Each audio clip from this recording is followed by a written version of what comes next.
તો હેલો મિત્રો, આપણે નીકળી ગયા છીએ અમદાવાદ જવા માટે. આપણે અમદાવાદ જવાનું છે આજે.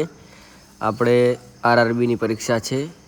આ બાજુ અમારા વાઈફ બેઠા છે અને તેમની બાજુમાં અમારા હાળી છે. પોતે આખો દાડો ફોન જોતા હોય છે.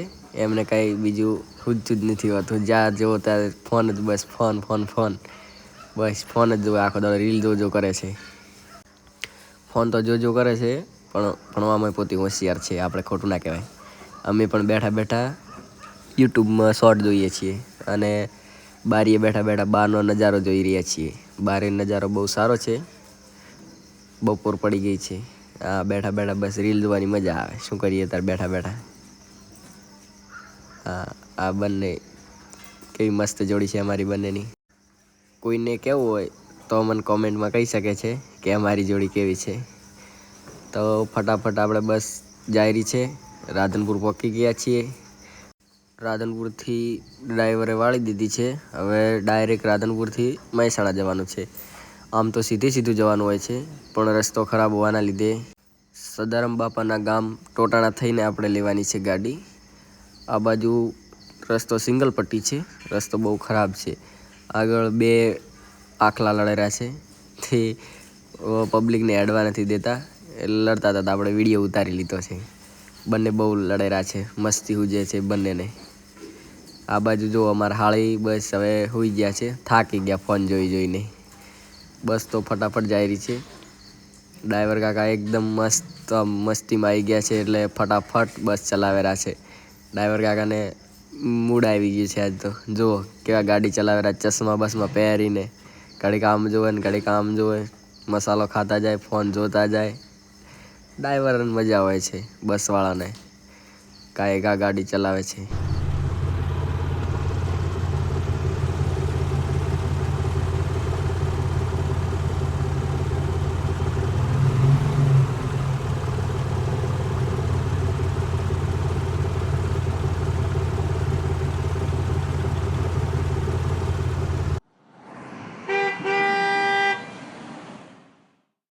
રસ્તામાં ખૂબ જ ટ્રાફિક હોવા છતાં પણ ડ્રાઈવર કાકા એકદમ ફટાફટ બસ આગળ દોડાઈ રહ્યા છે. મજા આવે છે તેમને બસ દોડાવવાની. કેવો લાગુ જો હું ચશ્મા પહેરેલો. કોઈને કોમેન્ટમાં કહેવું હોય તો કહેજો કે હું ચશ્મા પહેરેલો કેવો લાગુ છું. તો ફાઇનલી આપણે બસમાં બેઠા રાત થઈ ગઈ છે. અંધારું થઈ ગયું છે. રાતના 7:30 વાગી ગયા છે અને આપણે મહેસાણા પહોંચી ગયા છીએ. મહેસાણા સિટીમાં હાઈવે ઉપર બસ જાય રહી છે. બસ હવે અહીંયાથી નજીક જ છે બસ સ્ટેશન. ત્યારે આપણે ફાઇનલી પહોંચી ગયા મહેસાણા બસ સ્ટેશનની અંદર. હવે ડ્રાઈવર કાકા બસને મહેસાણા બસ સ્ટેશનની અંદર લઈ જાય છે. તમે જોઈ શકો છો, બસ સ્ટેશનનું બોર્ડ લગાવેલું છે અને નીચે સિક્યુરિટી ગાર્ડ માટે રૂમ બનાવેલો છે. તો આપણી સાળી પણ ઉઠી ગયા છે બહુ લાંબી ઊંઘ લઈને. હવે બસ ઊભી રહી છે એટલે આપણે કાંઈક પડીકા લેવા જઈએ, જેથી આપણે સાળીની ભૂખ મટે. હવે આપણે નાસ્તો લેવા માટે જઈએ છીએ. નીચે ઉતરી રહ્યા છીએ. ભાઈ આ ડાયા કરે જુઓ કેમેરાની આગળ. ભાઈને હેડતા નથી આવડતું લાગે. સાઈડમાં હેડતા નથી આવડે. સામે દુકાન છે. અહીંયાથી આપણે ખૂબ બધા પડીકા લઈ લેવાના છે. જોઈ લો, આપણે પડીકા ઘણા પડ્યા છે. આમાંથી લઈ લઈશું. ફાઇનલી આપણે બસમાં પડીકા લઈને બેસી ગયા છીએ. આગળ આપણે હાળી ખાઈ રહ્યા છે પડીકા, અને આપણે તમને બતાવી રહ્યા છીએ કે આપણે મહેસાણાની બહાર નીકળી રહ્યા છીએ. હવે બસ ફાઇનલી આ બ્રિજ ક્રોસ કરી અને આપણે નીકળી જઈશું મહેસાણાની બહાર.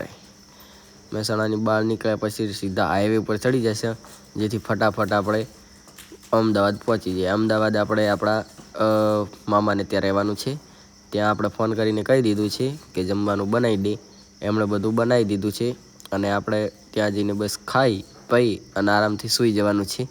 આજ આપણે આખી રાત આરામ કરીશું અને કાલે વહેલા ફરી પાછા મેટ્રોમાં બેસી અને ગાંધીનગર જવાનું છે, જ્યાં આપણે પરીક્ષા હાલવા જવાનું છે. ફાઇનલી આપણે અમદાવાદ પહોંચી ગયા છીએ અને રિક્ષા કરી અને હવે આપણે જઈ રહ્યા છીએ આપણા મામાના ઘરે. રિક્ષા તો બહુ ધીમી ચાલે છે યાર.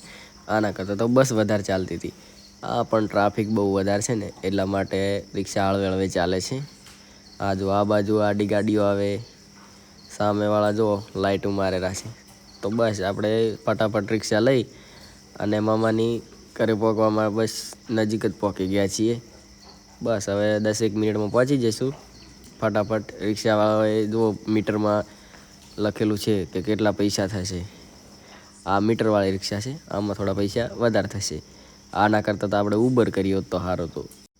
બસ તા કયો વાંધો નહીં, હેડો તાર હવે પહોંચી ગયા છીએ આપણે આપણા મમ્માને ઘરે. ફરી પાછા મળીશું નવા બ્લોગમાં. Tata bye bye.